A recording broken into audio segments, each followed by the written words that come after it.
In the small Ohio village of Somerset, with a population of no more than 2,000, bonds here remain tight in life and in death. This is where Leslie and the baby are.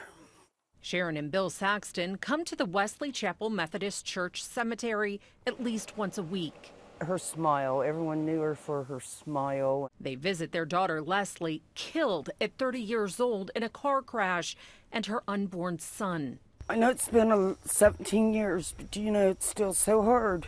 And for the last 2 years, it's gotten even harder. There is no way she's in peace right now. I know she loved me, but I want to tell you, she was Daddy's girl. Their plan to lay on either side of their daughter to embrace her in the afterlife when they die has been blocked. This blows your mind. A new headstone was placed next to Leslie's grave with the name of an adjacent family back in 2022. So you're saying a stranger is buried next to your daughter? Yeah. And despite meetings with church representatives and the pastor, It's like we let her down, you know? the Saxtons say no one has provided answers or solutions for this burial space. Now our own kids even shy away.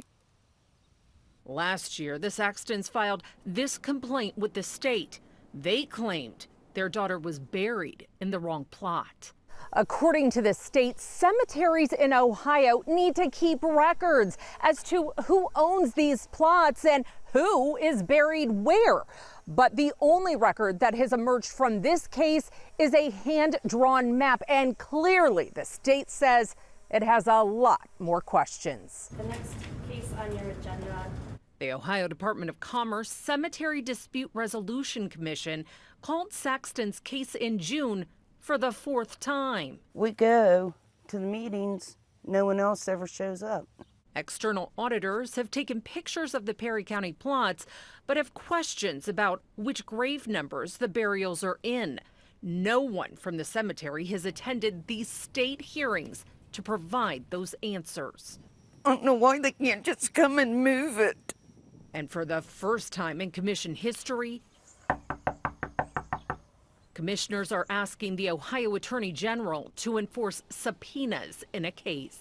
We wanted to ask why no one from the cemetery or the church has shown up. The pastor for Wesley Chapel called me back to say he has resigned and does not oversee the cemetery. As for the person who drew this map, So you're saying you, in fact, were issued a subpoena? her name is Evelyn Shute. She's a volunteer of the church, is 94 years old, and tells me she cannot drive. Well, Evelyn, let me ask you, you said you're not the trustee. Who oversees, who keeps the records for the cemetery?